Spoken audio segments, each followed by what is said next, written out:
Welcome to the Vaughn vlog.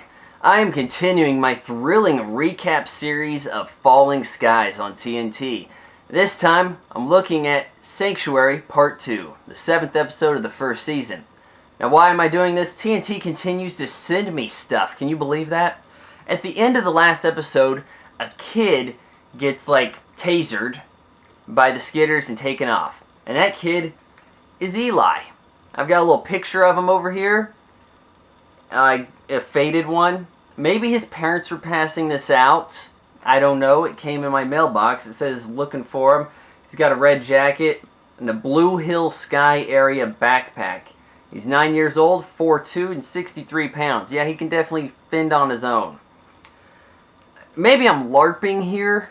I've been LARPing the whole time. I'm playing the role of Eli's parents, who were not very interesting on the show. Either way, it's cool that they keep sending me stuff, even though I badmouth their series largely. In this recap, I'm not going to be joined by Mountain Dew Throwback. I'm going to be joined by our old friend G2, FYI. Everything starts off with a soccer match because kids play a lot in this series. Jimmy appears to be running away from someone, but no, he's horribly playing soccer, and Lourdes, the god girl, is the goalie, and Hal's also playing, even though most of the kids are way younger than him.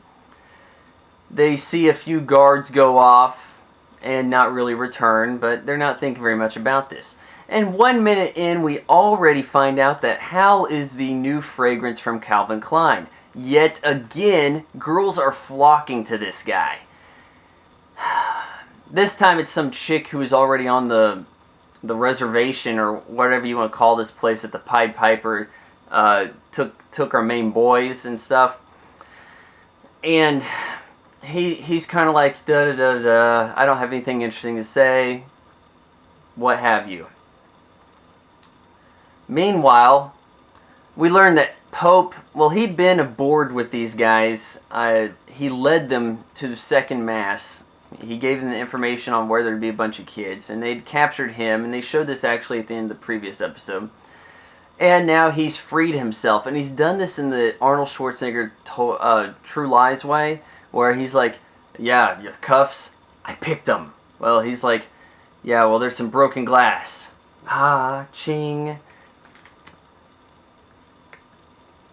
Needless to say, he escapes. And at this point, you're kind of thinking, okay, cool. The most interesting human available is finally available again. This is good. What do you know? Tom and the army people are like, well, the escorts aren't back. Something must be wrong. Weaver, meanwhile, he's like, well, I'm in charge, and I don't know for sure. I'm just going on the orders I've got.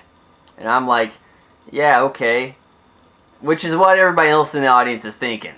So then, Asian guy and Tom head off on motorbikes and in search for the kids. And of course, they return later and say, hey, couldn't find the spot. Now, enter Mike, a.k.a. Crazy Black Father of Rick. He finds out because Lourdes had found this Blue Hill Sky backpack over here, and he finds out that this Eli kid's missing, and there's all these other stuff around. And this happens in Cliché Sky's manner. He finds some stuff on a table, which, why it's there, I cannot tell you. And then the main bad guy, Pied Piper, he shows up and he's like, yeah, I've been waiting in the dark for someone to discover this and explain to them why I've been capturing kids and feeding them to the Skidders. Now, you want to join us? For Rick's sake? And Mike's like, I'm going to have to think about it. So he said something that didn't get him killed. And he goes and tells Rick and the others what's going down. They flee in the middle of the night. And Hal turns to the new girl that has apparently thinks he's our Pats, which he's not. And he's like, yeah, you gotta come with us. Did you know that they're, feeding kids to the Skidders? And she's like, well, kinda. And then he's like, oh, man, bummer, because I found another girl, and there's only, 50 of them hitting on me already. So he's disappointed, and they run off. Enter another cliche. No, you guys run without me. Go, just get to safety. I'll hold them off. That's basically Mike's dying wish, okay? And he's got Rick over there to give his final advice story. So he's all like, no matter what, I'm your father and I love you, stuff. And Hal, promise me you'll take care of Rick. And Hal's like, yeah, sure, man, they're shooting at us and this is a great time to be talking. So then Hal and Rick run off down the forest. They hear a gunshot, which, by the way, there have been several gunshots during this heated exchange, which, by the way, heated exchange is only a relative term, okay? There's some gunfire between the factions here. They hear this one, and they're like, oh no, it's Mike, your dad. I think he's dead, but he'll catch up with us. Now, Lourdes, a.k.a. God Girl, and Hal, 9000, are in charge of the kids, whom there seems to be a fluctuating amount of. There should have been a lot of kids with them to begin with, and there really wasn't. And there wasn't enough tables at the table. There weren't enough seats at the table where they had this dinner earlier, or enough dinner or anything. Like, where'd these kids go? And of course, they kind of write this off as, oh, the little ones, they're upstairs asleep in this mansion that we decided to commandeer. So now they're squatting on a property, which, you know, that's a pretty big crime. Ben volunteers to run off and find Second Mass and tell him their location because he can run faster on his own. Hal agrees to this and says, I'm your brother, be safe, whatever. Ben runs off some, sees that the Pied Piper and his militia are approaching. We don't really know what happens with that. What do you know? The Pied Piper's militia has found the mansion because plot convenience, and this is a 1-hour show. They didn't have a lot of clues to go by. They didn't have any dogs to make a realistic tracking scenario. They're just like, oh hey, they must be over here, which they were. And this is where Pope comes back. He starts shooting. I think he hits somebody, and he buys the kids a little bit of time. The militia people turn around and shoot Pope in the leg. He's fine. What do you know? Tom is there to see all this go down, but only the part of Pope holding a gun and being like, yeah, I need to disarm you. Oh, what? There's kids over there? Okay, cool. Well, you know, give me a little information. All right, awesome. So now Tom, he surrenders himself to the Pied Piper's militia. And he's like, yeah, I know your plan too. He should have played along a little bit like, hey, what's going on? They don't have a reason to not gun him down. But, I mean, other than I guess he's the star of the show. The kids come out. Everybody walks off back to the Pied Piper's reservation. Where, what do you know it, Weaver's there. And he's like, uh-oh, we're shooting people. And anybody tries us, they're going to get shot.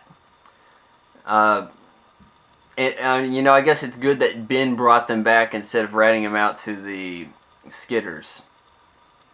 And, of course, main Pied Piper, he pulls a gun at the last second, aims it in Hal's general direction, I guess, waves it, and is gunned down. And then Tom just shot the guy, and he's like, Hal, you okay? Like, I didn't hear him shoot you, and you're still standing, but I'm going to ask if you're all right.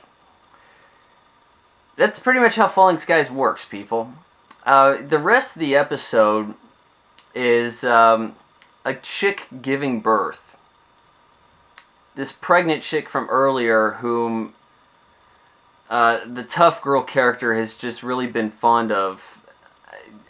I don't understand why we're watching this. Like, it was a real throwaway red shirt kind of character. Pregnant chick, one episode. Mostly we're going to be forgetting about you.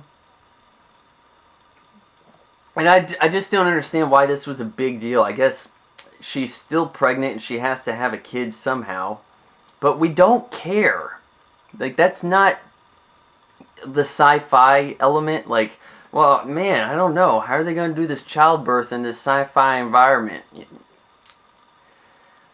So we actually do spend a lot of time with that, even. So, and you know, little moments like that eating up a big chunk of story. Falling Skies.